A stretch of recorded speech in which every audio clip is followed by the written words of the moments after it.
I hope everyone filled out their photo release forms because I didn't check.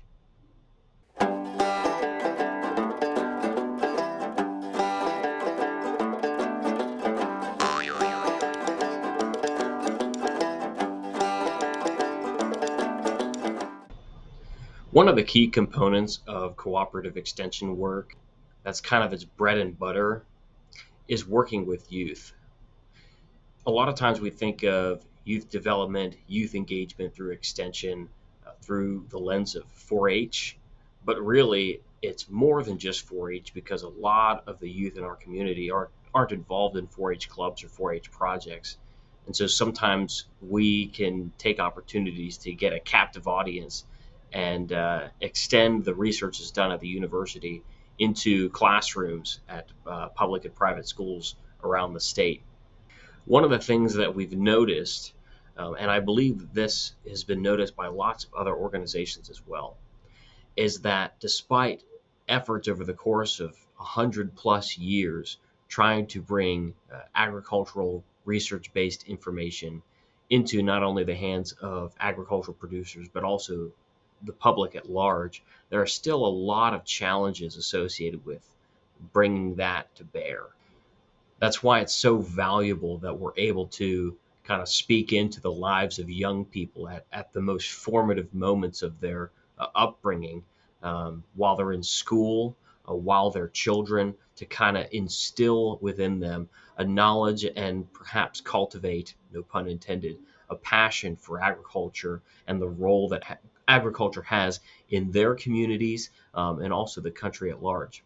The benefit that I've had of working in a rural extension district, right, like the River Valley district, where a major source of economic activity is derived from agriculture or rural adjacent activities, uh, is that whenever I'm speaking with children, there's a great opportunity to take the knowledge that we have in the cooperative extension service and apply it directly to their everyday lives, and integrate it with some of their hopes and aspirations that they're developing while they're school children.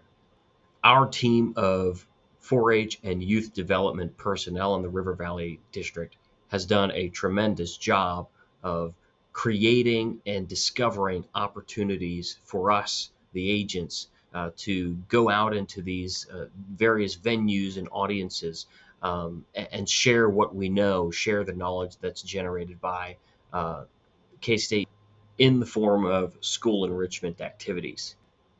The goal of school enrichment is not to encroach on school curriculum, because that would just be multiple people doing the job of one person. But really, what it is to supplement the school curriculum that children receive with activities, and resources and information that they might not be able to readily access in the classroom.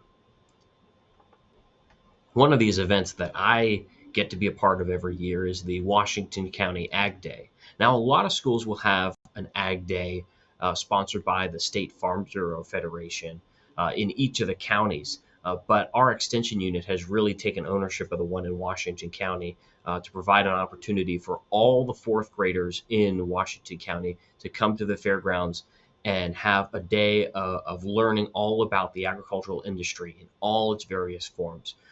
So we brought out 100 fourth graders from all the different schools in Washington County, Kansas, down to the fairgrounds, and each of those classrooms got to participate in rotating sessions that touched on various different enterprises and aspects of the agricultural industry. So I'll just give you kind of a rundown of the different rotating stations that we had for the participants from that day. We had a dairy farm come out and talk about the dairy industry. We had our some of our 4-H members and FFA members provide some of their project animals that we could learn about, livestock like sheep and goats and horses. We also had Kansas Department of Wildlife and Parks talk about wildlife conservation and wildlife management on your farm. We also had discussion about food safety and nutrition and the interaction between agricultural production and the food that we get at the supermarket. I was there talking about the role of soil and soil conservation into the agricultural industry, discussions about horticulture and floriculture and the role of small scale farming or recreational agricultural activities, uh, feed manufacturing. We had an implement dealer come out with a lot of their big equipment to talk about tractor operations and implement operations, and how those big pieces of equipment are used on the farm, and how to use them safely. We also had a business come out and talk about different inputs that are required for farm production, uh, including seed, fertilizer, and chemicals. And we also had a station about veterinary health. Okay, guys, it's getting kind of stuffy in here. I don't know if I can stand to be around all these different school enrichment stations anymore. We're gonna have to clear the screen real quick. Okay, that's much better. So really, we covered the whole 9 yards in this all-day event, and the kids absolutely loved it from start to finish. And I've been happy to be a part of it for the past 4 years now. Now I'm going to go ahead and take you through some of the sights and sounds from the event and talk a little bit more about the importance of having activities like these for the younger generation to get acquainted with the agricultural industry, both for today and for their future. Again this year, I have a few people to thank that pulled us all together. All your t-shirts were actually made by high school students in Washington County. So big thank you to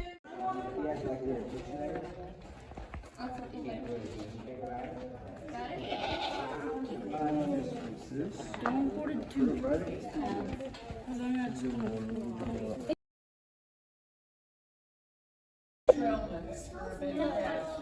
Yeah. So, parades, what do they throw out? Candy. Candy. Balls, snacks, suckers. Oh, you're good.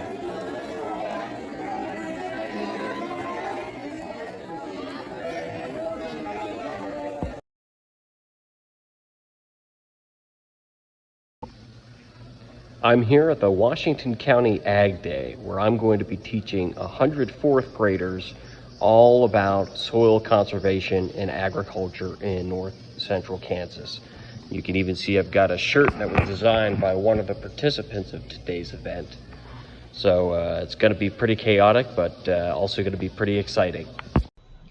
I'll just walk through a little bit of the science experiment that I did with the kids, basically talking about the role of soil conservation in agriculture and why we care about it so much.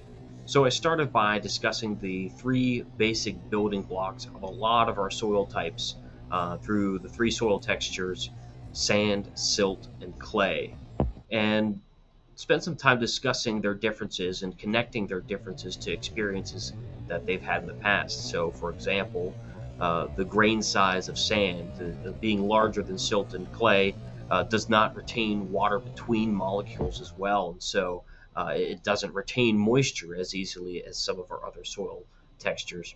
And I related that to the fact that kids have built sandcastles before, and how it's a lot more difficult to build a sandcastle than it is to mold something out of clay.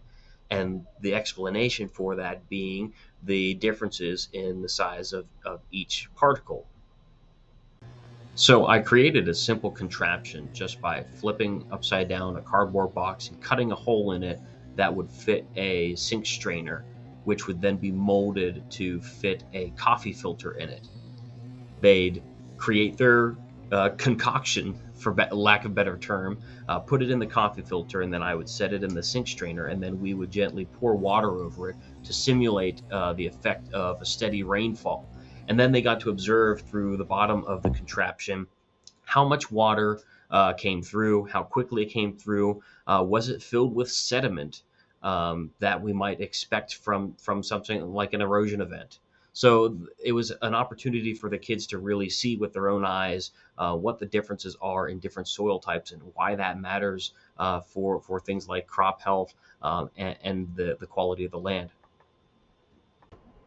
Being a part of this program for the last 4 years has really touched on a lot of the topics that I've talked about in the last 3 episodes, specifically talking about the role of cooperative extension in the modern age when we have technology at our disposal, new forms of communication, and new ways of getting our information, along with the challenges that are kind of intrinsic to the administrative structure of the extension system being for lack of a better term, extension of local governments and land grant universities.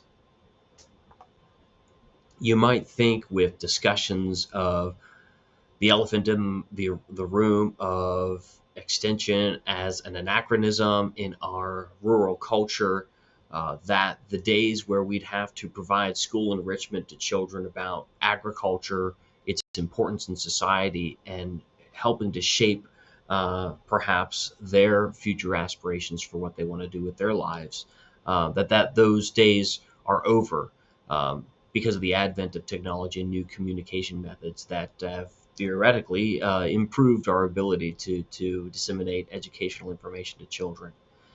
And that's not really what I've seen in the events that I've done, not only at the Washington County Ag Day, but also at other school enrichment activities across the state, and across the past 4 years that I've been doing this.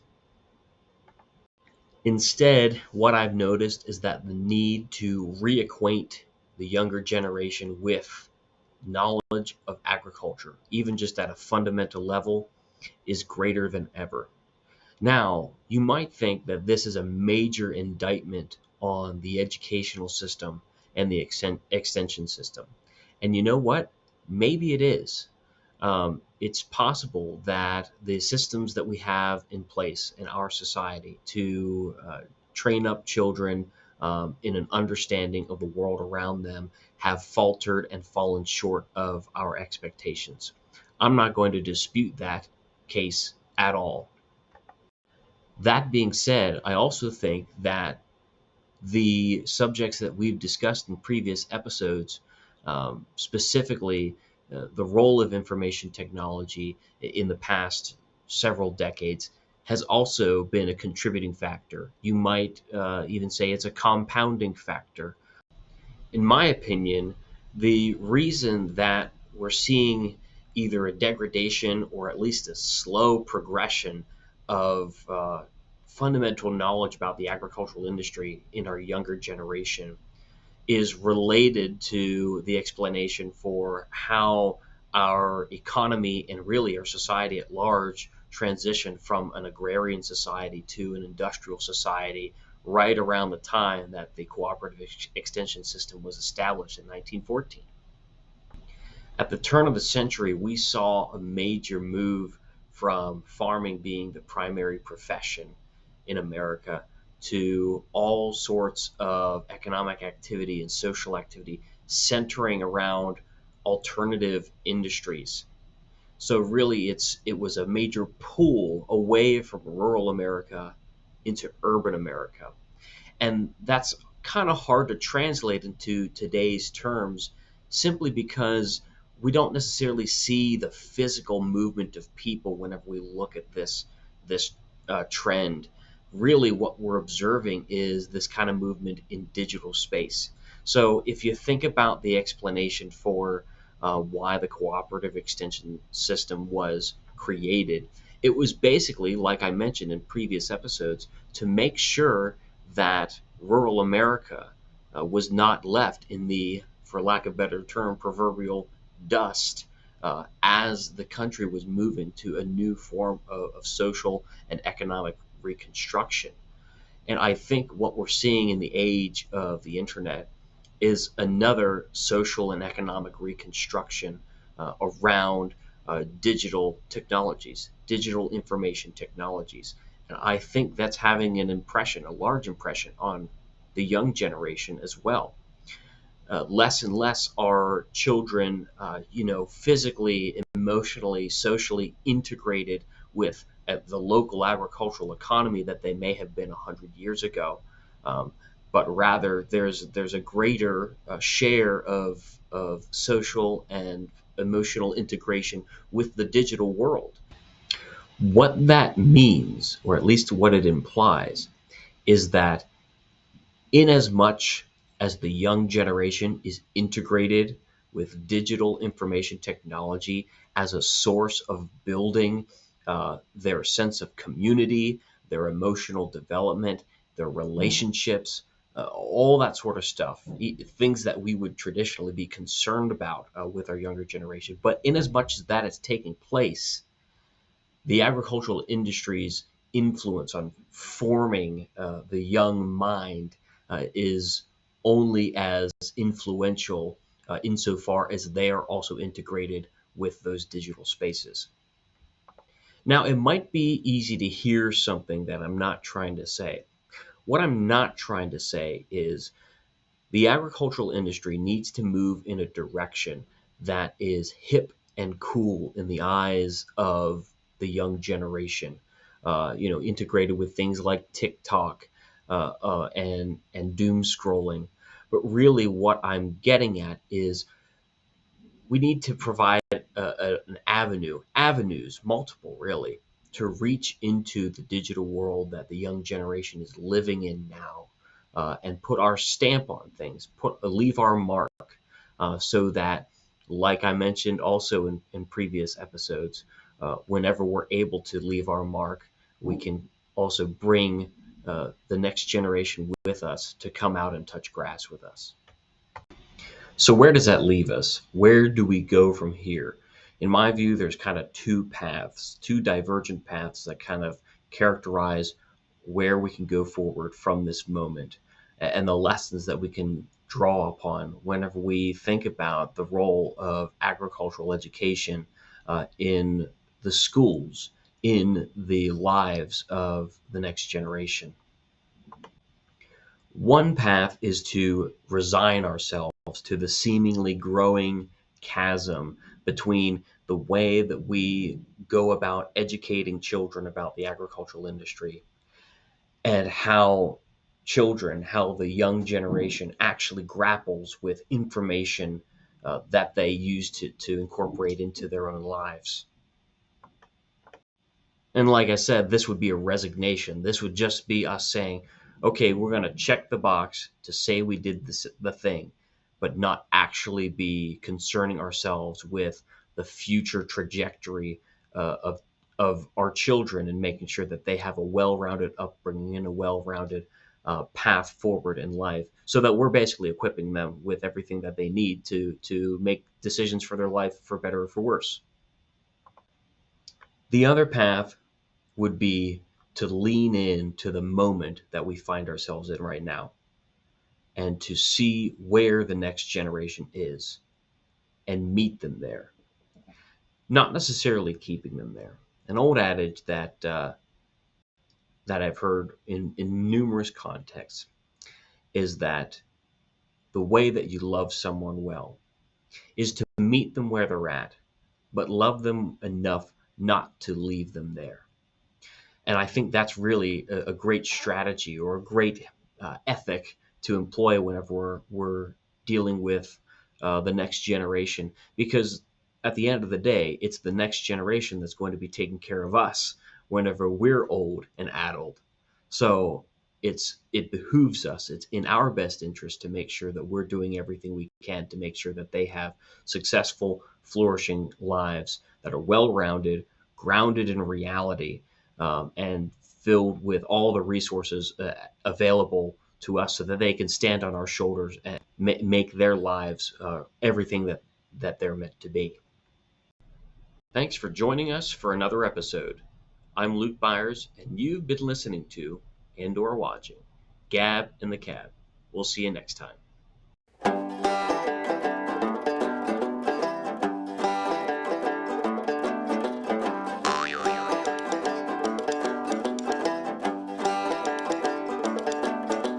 You thought that was the end of the episode, didn't you? Well, turns out I'm trying to pad the runtime to get this thing to 20 minutes long. So it looks like we've got about 10, 9, 8, 7, 6, 5, 4, 3, 2, 1.